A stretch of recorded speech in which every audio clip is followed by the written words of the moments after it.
Good afternoon, everybody. Let's get started. I want to have plenty of time to talk to you about Fiddler and give you some time for questions at the end. So I'm going to just leap right into it. Though before I start, I would like to ask one question. How many people have used Fiddler before? Wow, that's fantastic. So I'm going to probably breeze through some of the preliminary stuff, but one of the things that I do want to give you is some context into where Fiddler came from, why this is the first presentation you've ever seen about Fiddler from Microsoft, and basically the things that you can do with the tool that perhaps you didn't know about or maybe weren't entirely clear. And so let's dive in. So the first thing is, I'm Eric Lawrence. I'm a program manager on the Internet Explorer team. I was not, however, always a program manager doing networking on the Internet Explorer team. Back in the day, I joined Microsoft back in 2001, and I was the PM for clip art. And I was very happy as the PM for clip art. It was great, basically. Every day we had about about 1 million people downloading clip art from our website. And we were integrating clip art into the Office XP and then 2003 client experience. And so we had this client-server application that would download clip art from the web and allow the user to use it. Now, as you can imagine, most users of this application are not super sophisticated technical folks. But the other thing that's really interesting about it is the people that were building the application were traditional client developers. They were not web developers in general. And these were some of the first early high-volume, high-scale web service client-server interactions. And this led to a very interesting problem. And that is, if anything went wrong, it was almost inscrutable as to what to do about it. And so this is what happens when the client pane is having a problem with the web service. Basically, you get these weird ASPX things in there. And I had just joined the team. I was new to Microsoft. Previously, I'd done some web development work, but I was not a hardcore web guy. I knew what HTTP was in the general sense, but I didn't really know what it was. And so I was in my developer's office one day when he was having a problem like this, and how did he choose to debug it? Well, at the time, there were basically two options. The first one on the left is what this developer was using. Basically, he had a breakpoint in his ASPX code, and he had a byte array containing the HTTP request, and so he hovered over it to get the tooltip and was painstakingly reading this GET request in hex.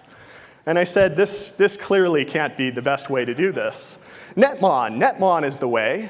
Now, this is back in the day when Netmon was a bit frozen for a while. Netmon 2, they hadn't added a bunch of features in a long time. It was not nearly as feature-rich as it is today. But basically, Netmon had this problem that it was a pretty hardcore tool. You saw literally everything flying over the network. And if you wanted to do any kind of filtering or eliminate things that weren't even going to your machine, these things required a deep insight. And so the reality is that basically none of the testers on the team were using Netmon, and developers were doing crazy things like hovering over to get tooltips in Visual Studio. And being a program manager, out to save the world and make the world safe for clip art, I said, there's got to be a better way than this. And so the first thing I did was I said, well, where would I put something? And something immediately comes to mind is, hey, let's be a proxy, right? A proxy operates at a very privileged part of the whole stack. I get to see literally everything coming over HTTP and HTTPS. I won't see any of that inscrutable ARP traffic or any other stuff that's going on. I'll just see the HTTP and HTTPS traffic. And so that would be a huge improvement over what we saw previously. The other advantage of being a proxy is most applications will support proxies, because if they don't, you generally can't sell them to organizations because organizations want things that go through proxies. So I said, hey, if I'm a proxy, I'm not going to be married to one particular technology. I'm not going to build an Office plugin and then go try and apply it to something else and have it utterly fail. And I'm not going to build an Internet Explorer plugin, which is specific to Internet Explorer. It would never work if I wanted to debug in a different browser. So I said, the proxy approach is promising. What can I do? So the first thing is, I just went out and I just grabbed, there was a very simple C++ proxy, and I just modified it a very little bit so that it would emit all the traffic that flowed over to the console. And this was probably a day-long job, which was kind of impressive since I didn't really know C++ to any measurable degree. And people loved it. And it was a horrible experience. You'd load a web page and you'd get 9,000 lines in your console output, and if any of it was binary, your system bell would be going beep, beep, beep, beep, beep, beep. It was horrible, and they loved it. Every developer started using it, the test team started using it, and I said, wow, this is kind of embarrassing, but it's kind of cool. And so I said, well, clearly I want to do more than this. Now, about that time, I was into security, and something else interesting came up. And that was, I went to a security talk with the office security team, and they mentioned this anecdote that the most popular shopping cart site on the internet, the way that it passed prices around was in hidden form fields. And so you could modify the hidden form fields to set whatever price you want and buy whatever you want at whatever price. And I thought, this is utterly preposterous. There's no way such a hole exists. But I said, well, I've been meaning to build an IE plugin, so I built an IE plugin using Delphi, and what it would do is when you did a navigation in Internet Explorer, it would just pop up a little box that would allow you to edit the HTTP, or the request that was being sent. It wasn't quite at the HTTP level, it was interrupting web browser events. And so I built this thing called Tamper IE, and Tamper IE does literally just that. It allows you to tamper with these post bodies and so forth. In the process, I found out that, yes, actually, it is quite true that a great deal of sites on the internet at the time did allow you to set your own prices in this way. The one site that actually I didn't think was vulnerable, I was just playing around. On the final page, it looked like they protected everything. On the final page, I set the shipping charge to be like -$40 and clicked submit, assuming I'd get an error back. And they said, oh, great, here's your order. It'll be $2, and it was a $42 item. So I sent the mail, and I said, hey, guys, you have this bug. You got to go close it, and please charge me the right thing for my order. And I got the response back of, oh, you can have the thing for $2, but tell us what you did. So that was fun, and at the time, I was a year out of school, perhaps, and it was kind of cool to start getting this feedback from people that, the tool sets were so weak at the time, and I looked around, and at the time, the only thing I found was Achilles, which was this really, really primitive proxy. And I said, there's really an opportunity here to help my team out and to do fun little security test things.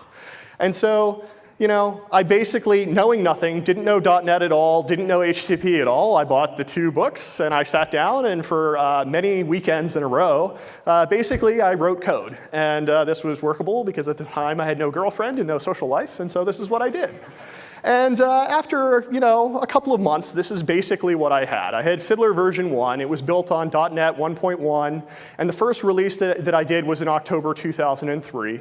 And it was very, very primitive. It supported, the very basics of viewing HTTP, but it didn't support things like chunked encoding. It certainly didn't support SSL. It didn't support authentication. It was very, very primitive.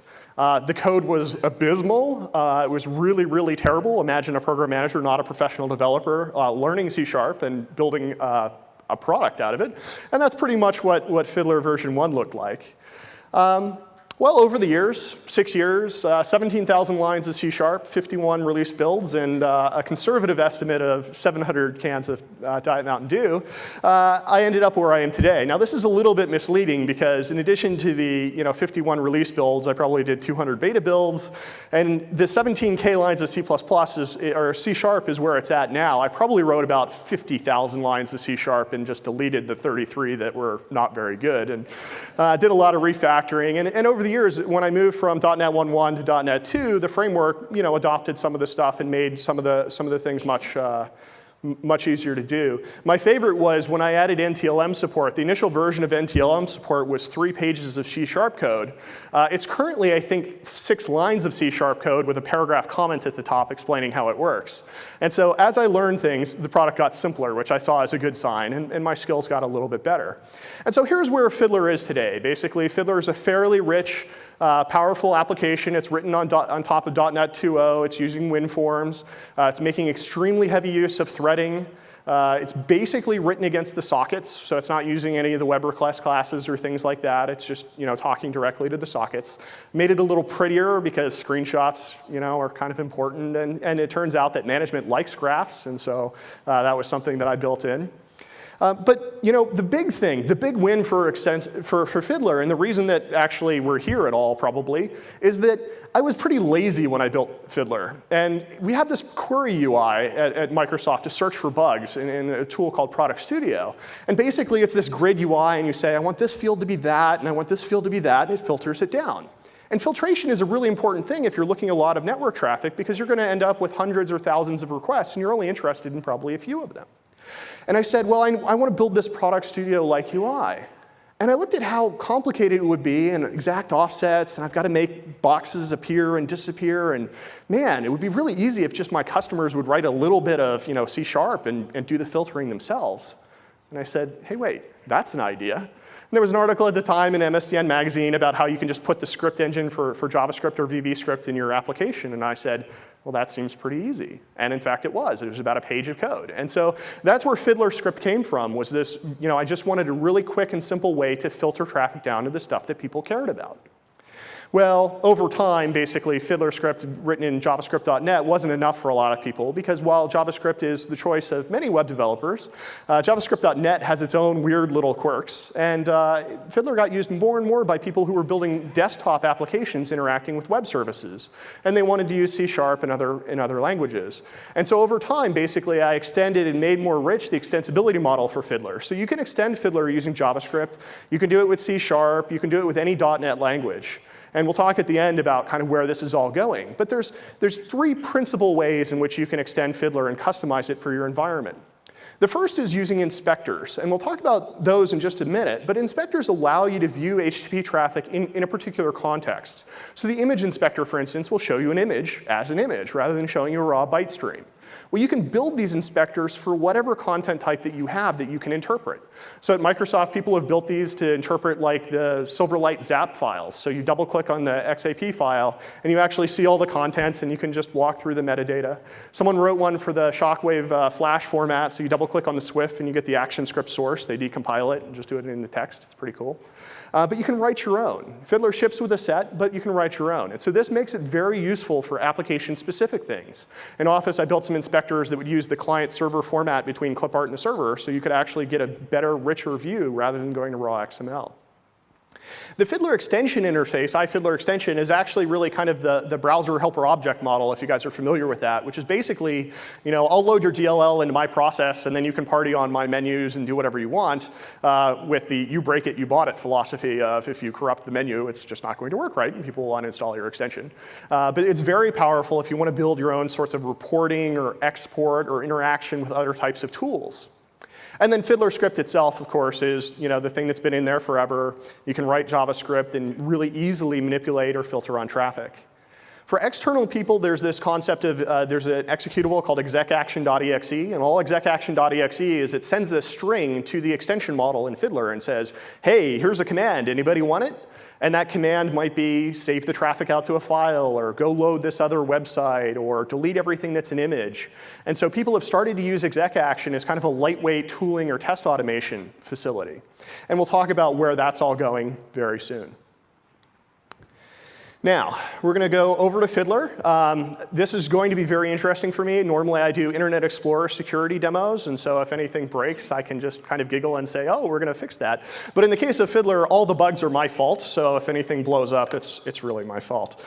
OK, so basically, Fiddler, on the left-hand side, has the web sessions list, has a list of all the HTTP, HTTPS sessions that have been captured by Fiddler. And on the right-hand side, we have a broad pane that contains both the extensions and the inspectors.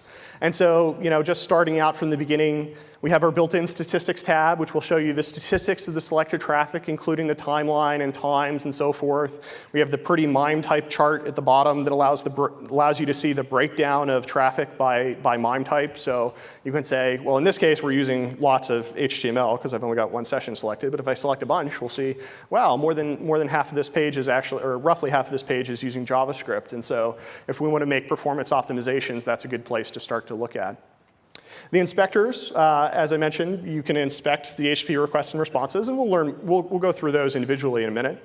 The autoresponder we'll talk about at length. The request builder is kind of an interesting one. A request builder allows you to drag and drop sessions out of the session list and then make modifications and reissue those requests. Now, that won't go to the browser. It won't show the results anywhere. You can examine it within Fiddler. It's very useful for testing web services. I know some of the security guys use it for pen testing web services. Gallery is a plugin. It's an extension. And basically what the Gallery extension does is when you select traffic, it'll actually go and find all the images in that traffic over a certain size. And it will show them in that list there. It's very useful if you're surfing around a website and you want to collect. I use this for my brother's wedding photos. He'd published it on some site that didn't have an export. And so I just saved all the images out in raw format. Fiddler script is a plugin that shows your Fiddler script so you can edit it directly in. It's got syntax highlighting. It's got a very primitive form of IntelliSense. And it allows you to do your manipulations of requests and responses. And you can add new UI, you can add new columns to the session list. It's a fairly powerful language, and we'll talk about the future of that language shortly. The filters tab is a built-in extension. It allows you to do filtration of traffic and lightweight tampering and modification. The timeline is one of the more interesting ones. The perf guys always get excited about this because it shows the progression of requests over time. And so this can be very useful, for instance, because sometimes you'll see a clearly degenerate case where the page is clearly waiting on some resource. And no matter how fast all the rest of the resources are, unless you make that one resource faster, you're not going to get your page going faster. And then differ is a plugin which basically allows you to compare two sets of traffic. The differ plugin probably shouldn't even be on the demo machine because it's not very good right now. But Fiddler is a work in progress. Oops, wrong direction. OK, so basically, I'm going to walk through, I think it's 4 or 5 different sets of scenarios of how you can use Fiddler. Some of these you probably know about very clearly. Some of these you probably have never seen before, I hope. And we'll go from there. So the first thing to understand about Fiddler is where it lives in the overall architecture. So as a proxy, basically, because it plugs in very closely with Internet Explorer, there's a button in the IE toolbar, for instance, people assume it's an IE extension. And the reality is it's just not so. Fiddler is a proxy. It's a full-fledged proxy server. It can proxy HTTP, HTTPS. It can do FTP, but it's off by default because you have to have an upstream proxy to do FTP. But basically, the reason that it so seamlessly works with Internet Explorer is because when Fiddler starts, basically, it goes out to the WinINet stack and says, hey, I'm your system proxy. Please use me for all traffic. It turns out that Windows has no concept of a system proxy per se. There's just the WinINet proxy, which Internet Explorer, Office, most Microsoft applications use. And because of that, most other applications will pick it up as well. So Google Chrome will pick it up. Opera will pick it up as long as you start Opera after having changed the proxy. Most browsers will pick it up. The one that doesn't is Firefox. Firefox doesn't respect the WinINet settings. If you change your WinINet settings, basically nothing will happen in Firefox. You have to literally go manually point Fiddler at, or go point Firefox at Fiddler to see traffic from Firefox. I talked to the Firefox team about this, and I said, hey, here's this thing, blah, blah, blah. And they said, well, submit the patch and we'll consider it. And I said, well, that's kind of unfortunate. So what I did was I built an extension. And this is a relatively recent addition to Fiddler. It goes down in the status bar and has the ability to dynamically hook the proxy in Firefox up to Fiddler if Fiddler is running and leave it off otherwise. And so you can easily decide, I always want traffic to go to Fiddler regardless of whether or not it's working. And if Fiddler is, for instance, not running at the time, you'll just get proxy errors. You can turn off proxying of traffic to Fiddler, or you can use Fiddler automatically. So when Fiddler's capturing, Firefox will use it. And when Fiddler's not capturing, Firefox won't use it. And so through this extension and the fact that it registers as the WinINet system proxy, you'll see traffic from pretty much all of the applications that support HTTP and HTTPS. Now, applications that are running on other machines are a really interesting case. So I've had a bunch of people say, hey, I've got a smartphone and I really want to debug some HTTP traffic, or I want to use it with a Mac, or I want to use it with my Linux box, or whatnot. And because Fiddler is a proxy server, it means that essentially anything that actually supports a proxy server can use Fiddler. And so people on the Pocket PC team and now the Windows Mobile team will use Fiddler to debug their HTTP traffic for some of their scenarios. We've got people that do Mac clients, and they'll point their Mac client at the Windows machine running Fiddler. And so as a proxy server, you can see traffic from any machine that wants to send it to you. And all you have to do is change the config switch to Fiddler to allow it to proxy external traffic. Now, for application developers, things are kind of interesting, because most applications will silently pick up the WinINet proxy, particularly if you've written in .NET or if you're using WinINet with the standard settings. But it's possible to actually not use the system proxy in your applications. Java, for instance, I think you have to pass a command line parameter -u or whatnot. But for .NET applications, the easy way to ensure that your HTTP, HTTPS traffic is going through Fiddler is just to change your app config and set it so that bypass on local is false and that use system default proxy is true. And then your HTTP, HTTPS traffic is going to flow through Fiddler. If you wanted to in your code, you could actually just manually set the proxy objects if you wanted. One of the interesting challenges, however, about both WinINet and System.NET, and sometimes in some other applications, is that by default, they won't actually proxy traffic to HTTP 127.0.0.1, because they say, hey, that's the loopback adapter. I don't want to talk to a proxy server. Well, for a debug proxy server like Fiddler that's running on localhost, that's fairly problematic. And so Fiddler has this basically magic host name, IPv4.fiddler. If you use that host name while Fiddler is running, it will just point back at your loopback adapter. And so if you have the flexibility of changing the URL that you're requesting, you can just use IPv4.fiddler. This is particularly useful for the Visual Studio web server, Cassini. And the reason is that by default, that web server will only listen on your IPv4 interface. And on a Vista or a Win7 machine, by default, it's going to try and use the IPv6 interface, and it'll actually fail because it's not going to find a web server listening at that location. And so you can use IPv4.fiddler to actually get traffic from applications that otherwise wouldn't normally proxy that traffic. There's a whole page on the Fiddler website about how to get Fiddler working for whatever your crazy scenario is, whether it's PHP or Java or .NET or classic ASP and so forth. Now, in the case where you can't make a modification at all to the client, sort of the last ditch effort is you can run Fiddler as a reverse proxy. So you can put Fiddler on your machine running on whatever port you want, including port 80, and have it forward traffic to a different port. So you can have your IIS server or your Apache server running on port 81, for instance, and just silently proxy the traffic between those ports. I don't recommend you do this in production. Fiddler isn't designed for that level of load. It's really about testing. But in the case that you can't modify the client at all, there's a hard-coded URL or something like that, it's a good alternative. Now, the other thing that I always get eyebrows raised for is the fact that Fiddler does HTTPS traffic decryption, because the more you know about HTTPS, the more you know that it's supposed to prevent exactly this attack. And the way that this works is Fiddler executes what's a classic man-in-the-middle attack for SSL. It essentially tells the client, I'll be your server, here's my certificate. And the certificate that it hands back is a certificate that it's self-generated. And so by default, it's not trusted by your browser, and you'll get a cert error page. And to the server, basically, it just says, hi, I'm your client. I would like this request. And because there's no mutual authentication without client certs, it just works. If you want to use client certs, you can configure Fiddler to pick a particular client cert out of your store if you want. Now, in some scenarios, this just isn't enough, because for instance, system.net, the default would be to reject a connection to the server that has an invalid certificate. And in the browser, you'll get the red error page, which is kind of annoying. And so if you want, on a test machine, don't do this in production again, you can trust the do not trust Fiddler route, and then all of your security prompts and warnings will go away. For obvious reasons, this isn't a configuration that I advise to people in general. The one thing that's interesting, every time I mention this, security guys are like, wait a minute, I can totally hack your machine if you ever do this. And the answer is no, not quite. And the reason is because Fiddler generates a new route for every machine that it runs on. And so if you were to persuade somebody to go to your site, which is secured by a Fiddler root certificate, and they have Fiddler, it actually would completely fail with a crazy error in IE, because it would find, wait a minute, I'm walking back the cert chain, and the root cert doesn't match the root cert in the cert store. It's total failure. And so it's not as dangerous as some people would lead you to believe, but it's certainly not an option that you want to undertake lightly. You should do it for testing. The screenshot down there was the very first thing I ever did with this. I discreetly made a little modification to my Fidelity page on the wire while somebody was just in my office, and they happened to look up and realize that they were sitting with a 9 billionaire.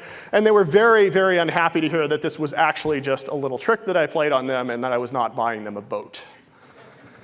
Okay, well, capturing traffic is part of it, but it turns out that it's usually not all that you want. Very often, you want to actually do something with that traffic that involves archiving it in some way. Fiddler has a ton of options for this. The very lightweight ones were all designed around the fact that I was filing bug reports out of Fiddler all the time when I first built it. And so you can copy the requests and the responses to the clipboard. You can either copy the headers only, or you can copy the whole request body and so forth. You can store these as a plain text file if you want. This seems to be the very common method of doing it, is they go save the entire thing as a text file. Generally speaking, please don't do that. It's a horrible format. It should only be used if you really only need text. A common scenario is to extract the binary response body. So I showed the gallery viewer where you can export all the images. Well, sometimes you want to export other types. You want to export, I want all the Swift files or all the executables or something like that. And so you can save those files multiple at a time, just drop them all in a folder if you want. You can write a little bit of script code or write an extension to archive traffic to a database. And so this is pretty common for test use. They'll actually archive an entire crawl of a website to a database. And then the next time there's a drop of the website, they'll actually drop that to the database too. And so they get the history of the website over time. And they can make comparisons like, are we adding more resources, fewer? Are we getting faster, slower? You can export to a Visual Studio web test file. This is pretty much the only part of Fiddler that I didn't write myself. The Visual Studio web test team did it. They wrote a plugin that would export to web tests, and they said, this was their prototype for their upcoming feature, and they said they liked the prototype so much, could I just ship it for them? And so this is very nice. So if you've got Visual Studio web test, you can actually go reissue requests out of a web test file and build a lot of logic and automation around it. And so that's pretty useful. And then the last thing, you can write your own. And so, for instance, right now there's a proposal floating around for a JSON format for HTTP traffic archive. And they're trying to build this standard set of tools that would operate across these different types of traffic. And so Firebug has an exporter for it. HTTP Watch has an exporter for it. Well, Fiddler, you can write an importer and exporter for it. Now, because this is a defined format, it's something I'm going to try to do myself. But if you don't want to wait for me, really, there's nothing stopping you. It's pretty easy. The most important export format, however, is the SAS file format. SAS is Session Archive Zip. And Session Archive Zip is very useful because it's a non-lossy format. It contains the entire request and response, all of the bytes of both. It contains timing and other metadata, so you can see how the response was loaded over the network and look at that data later. And there's an HTML index file. And the HTML index file is there because back in the day when nobody had Fiddler, people would get these SAS files and say, what do I do with this? And the answer was, well, rename it to .zip and open the .zip file. And inside, there's an HTML file. And when you click on the links in the HTML file, you can see the raw requests and responses. It's kind of useful, but now that Fiddler is a rather common tool, I don't think anybody has actually done this in quite a while. Another important point about SAS files is it supports zip encryption. So if you can either do the standard default, easy to break zip encryption, or you can actually use AES 256. And this is pretty useful because some people have started taking traffic captures of things like bank websites and mailing them to people. You generally don't want to do that except to anyone you truly trust. And more than that, you really want to make sure that you're keeping those data sessions encrypted so that anybody on the wire doesn't have the opportunity to go look at that traffic. Now, the fun thing about the SAS file format is that it's very useful to get remote debug repros from people who are off somewhere else. When we were doing the Internet Explorer 7 beta, we had this problem where people would say, hey, my site doesn't work. And we'd say, what's the URL? And they'd say, well, we can't give it to you because it's this internal thing. It wouldn't work. There's no proprietary data on it, but it's just inside the firewall. We can't help you. And so what we said is, well, hey, grab a traffic capture and send it to us. And we can actually take a look at that in our environment. And at the time, actually, I sent all these requests to totally non-technical people, and almost all of them did it successfully. But I thought, that's kind of ridiculous. I really need to make a lightweight way to get these captures. And that's where FiddlerCap came from. If you go to fiddlercap.com, there's like these, I think it's a 6 or 7 step checklist of what you do, which basically is you download the tool, you push start, you do whatever's broken, you push stop, and you push save. And then you can save this SAS file off and mail it to whoever's going to debug your problem. The Hotmail team currently uses this when people are having problems logging into their accounts. They say, hey, go get this tool. It's pretty simple. The FiddlerCap thing hasn't been updated in a while, but I'm going to talk at the end about some interesting things that are coming for it. The main thing that I really want to do is get this localized into lots of different languages so that you could use this in a more worldwide context. But the overall idea is lightweight capture, non-technical people, don't impact the system, be very simple. And it just exports the same SAS files that you can go import in the full Fiddler tool. Now, once you've collected this traffic from people, what do you do with it? And here's where traffic analysis comes into play. Fiddler has a lot of features around allowing you to analyze traffic. The first thing, as I mentioned, however, is that before you start the analysis, very often there's things that you want to ignore. While you're doing a capture, you can set options on the rules menu like ignore images or HTTPS connects, things that you might not care about for your context. If you're a JavaScript developer, for instance, you're probably not too interested in what the images are unless it happens to be where the problem lies. And so you can use the rules menu options to filter pretty quickly. We also have an application type filter, which you'll find down in the status bar.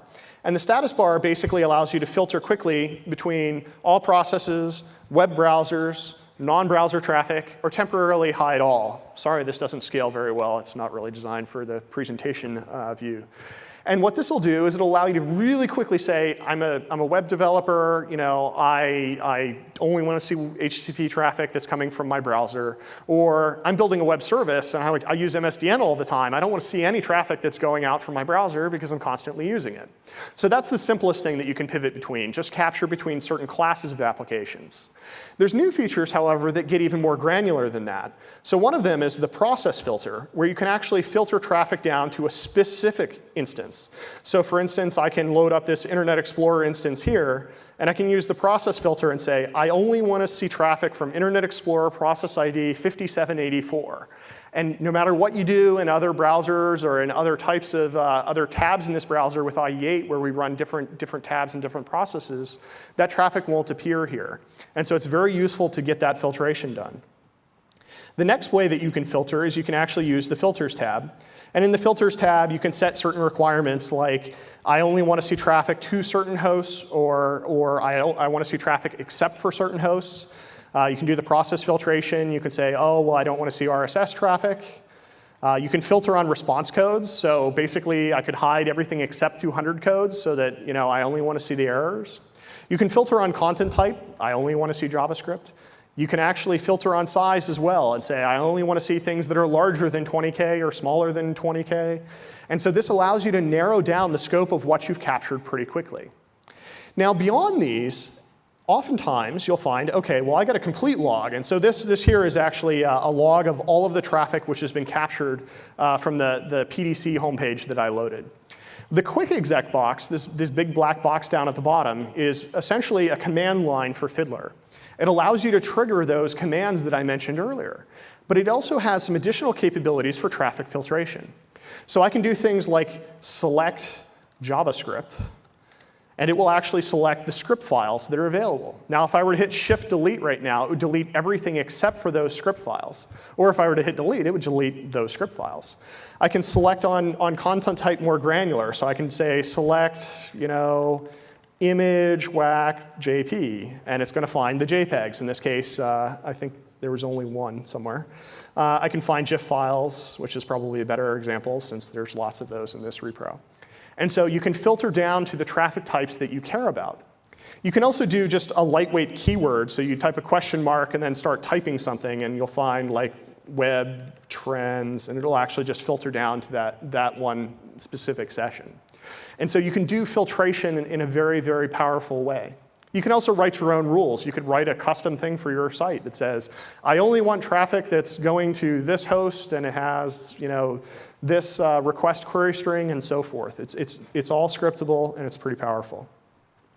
The last thing I wanted to mention is the find dialog. So you can actually search across all of your web traffic. And you can say, I want to search for web trends, and I will look in requests and responses. I only am interested in, say, the content bodies, and I want to decode those content bodies. And this is an important capability that you don't have with a lot of the other tools, is HTTP traffic might be compressed or it might be delivered with chunked encoding. And unless you remove that encoding, you can't actually see that content effectively. Well, decode compressed content is actually going to do that process for you, and it's going to find anything that contains that keyword and show it to you in plain text. Now, I actually have two demos here for Internet Explorer 8, some of the new features that we've added, and how you might use Fiddler to analyze those. So I'm going to boot up a browser. And I'm going to go to just a very trivial web page that has the address of the conference center. And the conference center basically is right here. And it's an address, but it's not terribly useful. I really want a map. Now I can copy, paste, go up, load up Bing, paste in the address, and do a search. Or I can use an accelerator. And so in this case, what I'm going to do, first I'm going to go turn on Fiddler. F12 starts capture, or you can click down in the bottom left. And so I'm going to turn on Fiddler, and I'm going to click on the IE8 accelerators icon. And I'm going to scroll down to the map with Bing entry. And you'll see that Bing has an accelerator that plugs in and shows the map of the local area. Well, if we want to see how effective was this out on the local network, we'll find that our process filter apparently wasn't working. So let's go start that guy again. Either that or I've already mapped this. One of the interesting things to keep in mind is that Fiddler is a proxy. It sees things that traverse the network. Well, the important thing about things that traverse the network is if they don't go over the network, you'll never see them. And so one of the things that you generally want to do when you're doing debugging with Fiddler is you want to make sure that your requests are getting made by clearing your browser cache. Usually a control F5 will be enough. But in some cases with the accelerators, for instance, there's nowhere for me to do that control F5. I'm going to go turn off my filters, which were the real problem here. And I'm going to go map with Bing. And you'll see those requests are getting made out. And you'll see in particular that these requests are getting made. Here we have this geotagger.aspx, and it's got a query string and so forth. And if we go over and look in the inspector, we actually have a web forms inspector that'll decompose that query string out into the simple text fields. It'll do this for things like the post body as well. Or you can take different views. For instance, I can look at the raw text here. Or if it was an XML query with an XML post body, I could take a look at that. There's different plugins that are very useful for different scenarios. So there's a JSON viewer that someone externally wrote that will actually decompose a JSON body into a clickable tree view. And another one is the ASP.NET view state inspector that will actually take the blob of hex-encoded stuff that ASP.NET uses and decompose it into its fields and values. And so those are available for download as well. So in this case, however, you're going to see that, hey, there's the URL request there. I'm not sure what clean is. I don't know what dirty map results are. But the size is going to be 320 by 400. The client is Internet Explorer. And the overall view is going to be full. And we're going to inspect this response using the WebView inspector. The WebView inspector is just a lightweight Trident instance. And it turns out that there's not a whole lot of interest inside this guy. And so he's going to get the big red X of doom. I think we'll probably get a better a better thing here. Turns out the whole thing was a bitmap, and so there was no interactive content. The WebView will not make an HTTP request for you. It would be very confusing if while you were analyzing your traffic, Fiddler was making HTTP requests on your behalf. And so the WebView will actually just show you what the server got back with no external references. And so, this is a very simple thing. IE8 accelerators allow for previews. They do simple HTTP traffic, things that you can look at. There's no particular wire formats involved. You can use whatever you want. The data goes out in a post body or a query string. Now, there's a case where a new feature in IE8 where things are a little more interesting, and that's visual search suggestions. So IE8 has this feature where essentially in the search box of the browser, you can go and make queries for whatever you want. Now, as I mentioned back at the beginning, I'm all really about clip art. And so since my clip art days, I always search for cat. And so in our search box, we're going to search for cat. And you'll see as I type the letters of cat, we're seeing HTTP requests that are appearing in the background. And the reason that we're seeing these HTTP requests is because of this feature called visual search suggestions, where as you make queries against a search suggestion-enabled provider, it'll send HTTP requests out over the wire and return back an XML body containing what should be shown in that view. In this case, it'll also provide some suggested images. And so if we go and look at we have our thumbnails, and we can see actually these thumbnails are a little bigger than they ought to be, right? Because the bitmaps are actually much larger than is being displayed. And so Bing could probably save on some bandwidth if they weren't making them so large. And if we use the XML view inspector to take a look at the response, you'll see that we've broken it down, and we can actually see the individual suggestions in this format. In this case, they use XML. JSON is also available as a format, although I couldn't find a website that was using it. Traffic comparison is a great scenario because it's a really interesting thing for us very often to say, hey, this page worked in IE8, but it doesn't work in a beta build of a future version. What happened? Well, you can actually take a traffic capture captured in the older product, and you can compare it and actually WinDiff the traffic between those versions. And so in this case, I actually did just a simple WinDiff of a page that was using IE8 and a page that was using Firefox 3. All you have to do is in the session list, pick any two sessions that should represent duplicates of each other, and select them both and choose compare, and it'll pop up a WinDiff view of the differences. There's some automated tools for doing analysis. So basically, you just boot your app, you play around with it, and when you're done, you get a report of the bugs in your app that you get to go file. There's a tool written by a security guy named Chris Weber, which is called Watcher. And Watcher does static passive analysis for security vulnerabilities in web applications. It basically looks to see, are you following best practices? Is there a possibility of a cross-site scripting injection or a CSRF attack in this content? It's available as a plugin. Basically, all you do is you load it into Fiddler, click Start, and then go surf your app, and it just finds bugs for you. We found a bunch of bugs using this inspector, and there's a more advanced version that some of our security teams use internally. This is now actually part of the new version of the Microsoft Secure Development Lifecycle, so using Watcher against your web applications to make sure that there's no easily found bugs. And this doesn't supplant deeper analysis, obviously, but it will also show you things like hotspots, where there's a lot of possible attack vectors for a particular page on your site. And it gives ratings and severity so that you can prioritize your work. Traffic manipulation. Now here's the fun part. Fiddler is very useful for looking at traffic, but it turns out that as it's placed on the network stack, it allows it to modify traffic. And this turns out to be tremendously useful.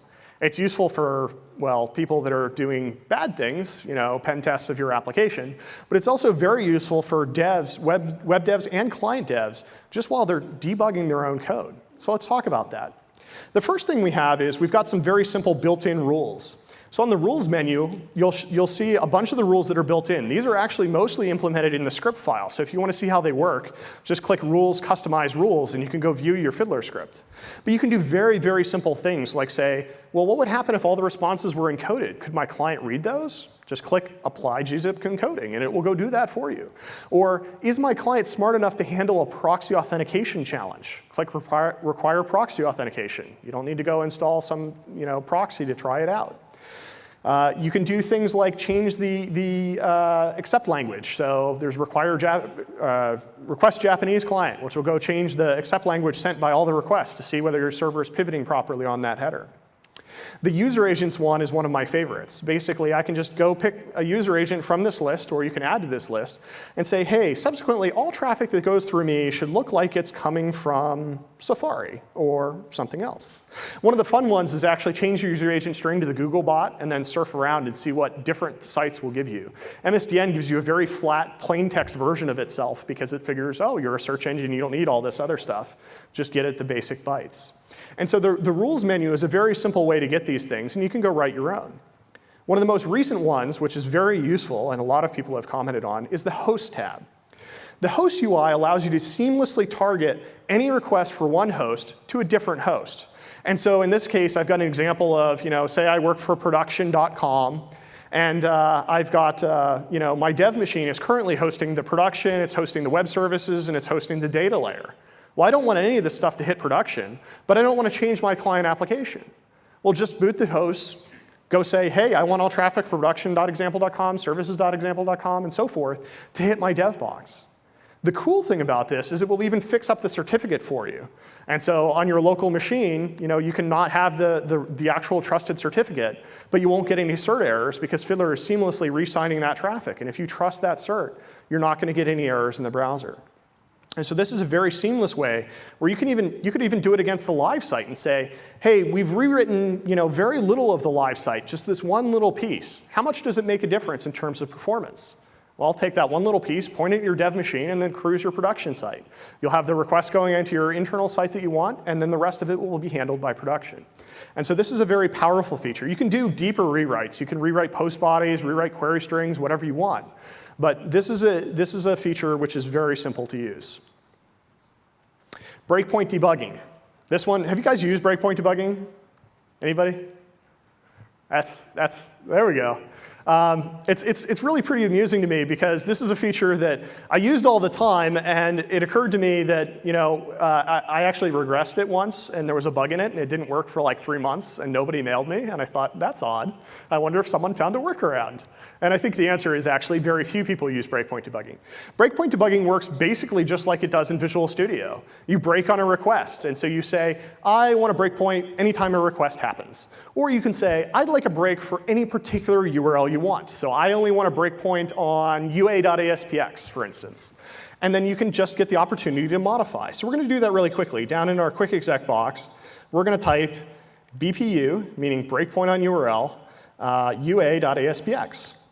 And then we're going to boot our browser, and we're going to go to a page containing ua.aspx. And you'll see Fiddler is pleasantly paused right here, waiting for me to make a modification to the request. In this case, I'm going to say, rather than using Internet Explorer with the MSIE9, this isn't actually IE9, I just send that UA string to mess with servers. I'm going to change this to the links user agent string. And I'm actually going to go ahead and clear that breakpoint, so just type BPU with nothing else. And I'm going to say run to completion. And what you'll see in the browser is the browser has no idea that any of this has happened. It just has changed under its nose, and now the website thinks I'm using links and returns back, yes, you're using a very limited browser, doesn't support images or something like that. And so you can do these kinds of modifications. It's pretty painful, though, because you have to do it on a one-off basis. And so for a lot of people, that isn't sufficient. They want to do something that's a little bit richer. You can use the Filters tab, as I mentioned previously, to add and remove request headers. So if you always want to fake your referrer header, or you always want to flag content that's set in cookies, you can do so very easily with the Filters tab. You can use the request builder, drag and drop requests over, make manual modifications. But again, you're still in manual mode. That's kind of annoying. That's where the autoresponder comes in handy. The autoresponder allows you to replace any response of your choice based on regular expression or an exact URL with any local file that you want. And so you can do kind of fun things. And so hopefully I left the machine set up for this. We're going to go over to the autoresponder, and we're going to say, hey, if it matches this regular expression of image types, then return this local file, Eric and Bill. And we're going to go to nytimes.com and see what's on the front page of the New York Times today. And hopefully we'll see, oh, there's me and Bill Gates. And so, obviously it's kind of silly and ridiculous, and the Flash ad doesn't play very nicely with it. Ordinarily, I block Flash using my content block extension. But overall, you can make these kinds of modifications. Now, this is silly, but you could do something that says, hey, replace all GIFs with big green boxes. And then just load your site and see, oh, which are GIFs, which are JPEGs, which are PNGs. It's a very simple, lightweight thing to do. This was the Engineering Excellence Awards in 2007. The other thing Fiddler will do for you, as it does handily here, is it says, hey, the New York Times server is actually not using the HTTP protocol properly. Session 223 didn't contain any headers. And that's because they have this streaming server thing. And Internet Explorer just happily reads the bytes, or Flash just reads them. But Fiddler is very particular about its HTTP traffic and will yell if there's any problem with it. And so you can fix those problems. You can do other things with the autoresponder. So for instance, back when we made that request back at the beginning when we changed our user agent string to links, you can actually just drag that guy over here. And so now, anytime there's a request for the exact same URL here, you're going to get that exact same response. And so in this case, I'm no longer going to tamper with my traffic directly, but I'm going to view that page again, and you'll see, oop, previously cached response is already there. And so this is something that can be super useful for a variety of different scenarios.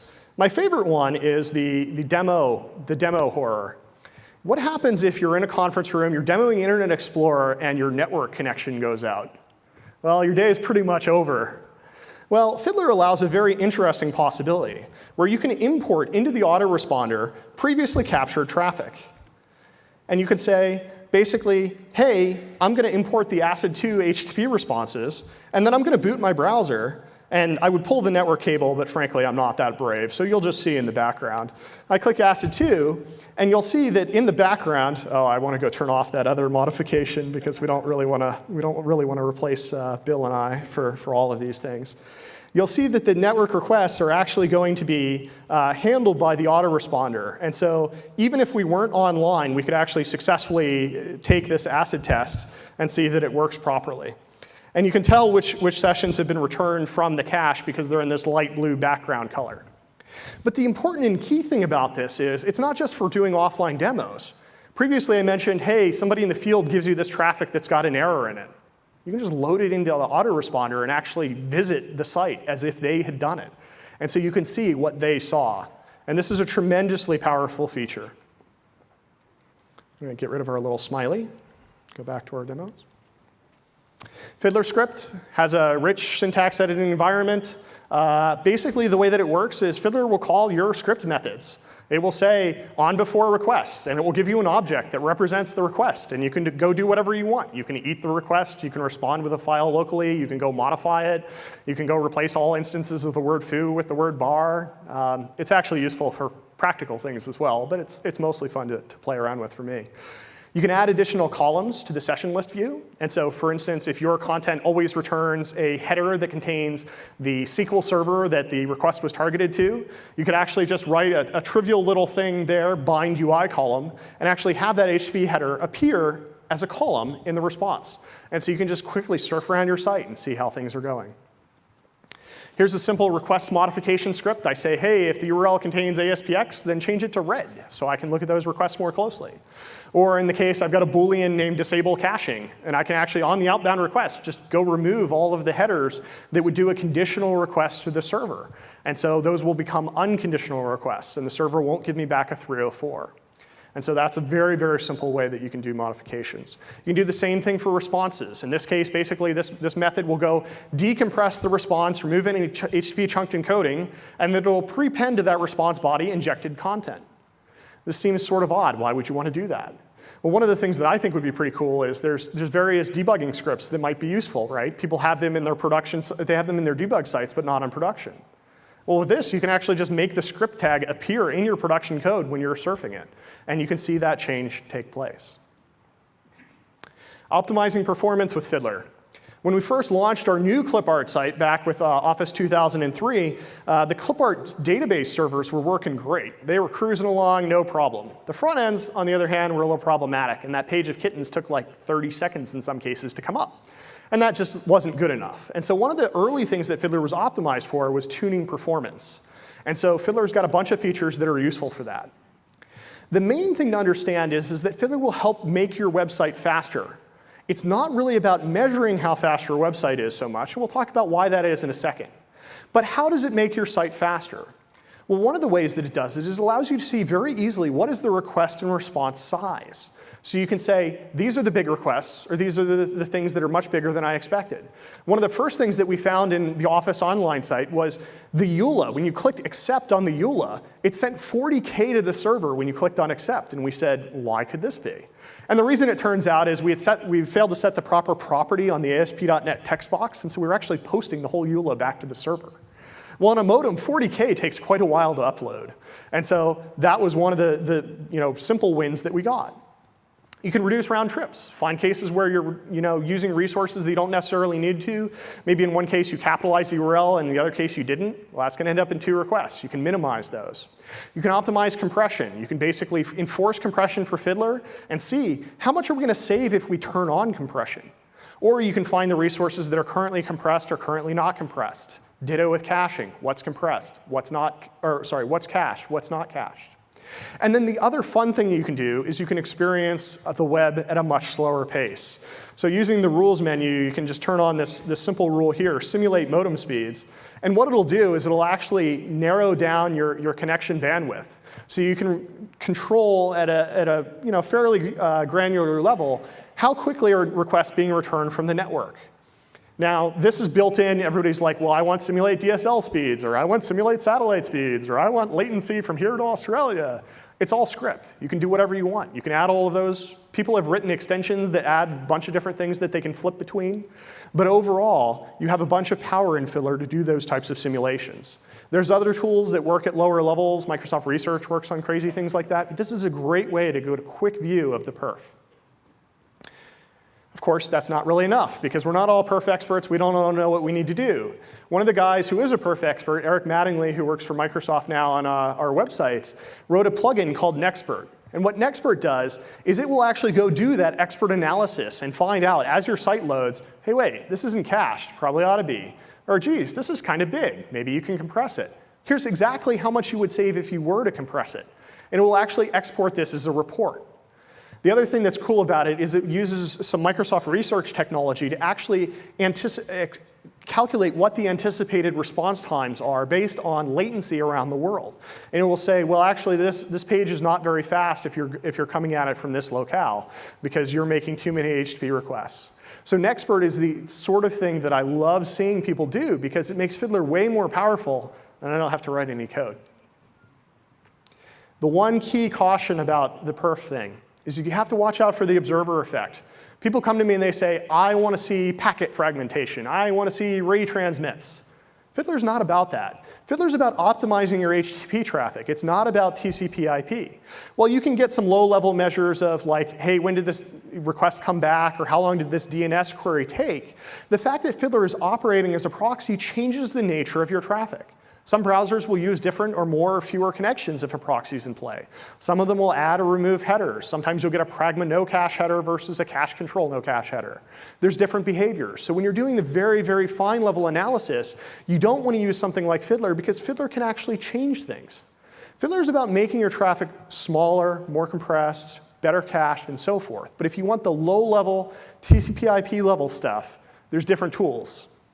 The biggest one, the biggest observer effect that Fiddler introduces is related to the fact that Fiddler allows you to do breakpoint debugging. Well, in order to properly do a breakpoint debugging, you actually have to collect the whole response to allow the developer to modify it. Well, during that process, none of those bytes go to the browser because the developer might want to change them. So by default, Fiddler operates in buffering mode, where it will actually it will wait for the HTTP response to complete, allow any breakpoints before sending it to the client. Well, in a page load, in any browser, they all support incremental page load, this actually incurs a problem. So the top timeline is a timeline view of a buffered response. You'll see the HTML response in blue actually takes 3 full seconds to complete, and none of those bytes are sent back to the client. And so Internet Explorer just sits there for 3 seconds, and then when it gets the whole page in one shot, then it does all the sub-downloads of images. With streaming mode, it's an option in the Fiddler toolbar, Fiddler will actually stream those responses back to the client byte by byte as soon as it gets them. The trade-off you make is you can no longer do breakpoint response debugging because those responses have already been sent to the client. You can still do the breakpoint request debugging. And so in the lower case, you'll see this streaming mode, the transfer timeline. The first byte from the server comes back at 1 second, and that immediately goes to the client, and you'll see that the client opens that image request right away. So while you can disable the buffering mode to improve the overall fidelity and reduce the observer effect, there's still other low-level things. And for those types of things, you want to use Netmon, and you want to use the Visual Real-Time Analyzer plugin, which was released for Netmon. Netmon has gotten a ton of work over the years. There's a really impressive team of guys working on it. They've made it very much simpler to filter down to a specific process. They've added tons of TCP/IP level insight. And you can debug your SSL handshakes and do really neat things with Netmon and VRTA. But you can't do traffic modification. You can't send things to different servers and so forth. And so together, if you want the full end-to-end experience, you need to use multiple tools. The other thing I should mention, since nobody seems to know it, is IE8 includes a pretty impressive set of new developer tools. If you hit F12, you can cruise around your DOM. There's a JavaScript profiler. There's a JavaScript debugger. The tools are way better than what they were in the past. Test integration, integrating Fiddler into your tools, making it part of your workflow. The first thing I mentioned was that execaction.exe. It's a standalone executable. It just passes a command string into Fiddler. Fiddler script or Fiddler extension can interpret it. If you're writing your own app, you can actually just do the same thing by posting a Windows message to Fiddler, because that's all execaction really does, is it just sends a message containing a string to Fiddler. And this works fairly well. I know some teams at Microsoft that have built kind of interesting automation on top of it. But there's a challenge with it, and the challenge is that all the Fiddler UI is still there. Fiddler has to load. Fiddler has its own UI, has its own quirks. Unless you turn off all the prompts and so forth, it'll warn you if your traffic is malformed. It's not the seamless experience.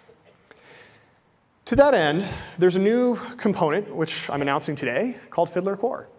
Fiddler Core is a .NET class library written in C#, which you can host inside your application. The difference is basically from the left to the right. Instead of your code being hosted inside Fiddler, you're hosting Fiddler Core's code inside your code. And this allows for some very powerful scenarios. You can build things like Fiddler Cap not knowing anything about proxies. Basically, you'll just get your own request, your own response. You can handle them in any way you want. You can build things that export traffic to files or log to databases with no UI. It allows for a very rich development experience. I'm going to give you a very, very trivial demo of this because we're pretty much running out of time. But what we have here is perhaps the simplest possible Fiddler Core application. We're going to close Fiddler. And this Fiddler Core application, basically all it does is a command line thing that will watch your HTTP traffic. And if we go load, say, bing.com, what you should see in the background is you will see that the Fiddler core starts getting the HTTP requests from the client. And this is a very simple command line wrapper. It's literally like 4 lines of code, as you'll see in a second. But you'll see that the title contains how many sessions are in the list. And we can choose to list those sessions if you want. And you could save them off to a SAS file or do whatever you wanted. You could do test automation based on the responses and so forth. And the code is very, very trivial. So if we go over to our Visual Studio instance here,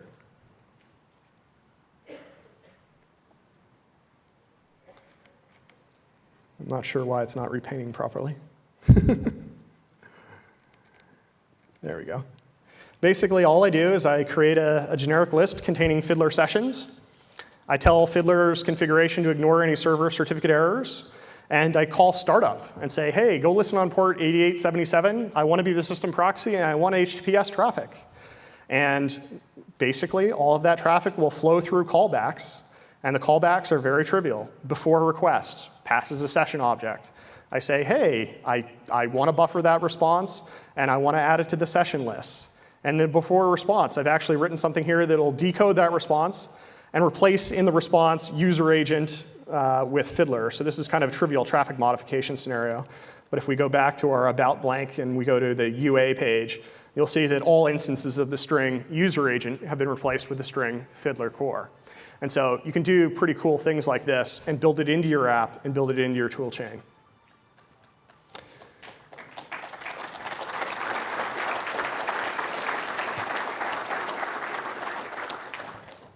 Just what we saw. What's next? Well, first thing is Visual Studio 2010 app compat team mailed me and they said, hey, go recompile against .NET 4 and tell us what happens. And exactly what I thought happened would happen. Everything except Fiddler script works. And Fiddler script doesn't work because the Visual Studio things have been deprecated for quite a while now for JavaScript. And so for .NET 4.0, I'm going to need to move to some of the more interesting stuff. There's a session going on like 2 doors down about an hour ago about how to integrate Iron Ruby and Iron Python in your application in like 4 lines of code. It looked pretty hot. So I'm going to go figure out how to do that. I already have an implementation of Fiddler that's running with C# as the scripting engine. So if you're a .NET developer who likes C#, it's pretty cool. But the key thing is, you guys tell me, right? Basically, I started this to debug clip art problems. We wouldn't have ended up here if that's really all that, it was all my idea. Virtually everything that has been added to Fiddler since then has come from the community. I believe the next slide is the question slide. Fiddler2.com PDC has most of the key topics that I've talked about this, including the super secret download Fiddler core link, because that has not yet been publicly announced, because I just announced it now. Questions?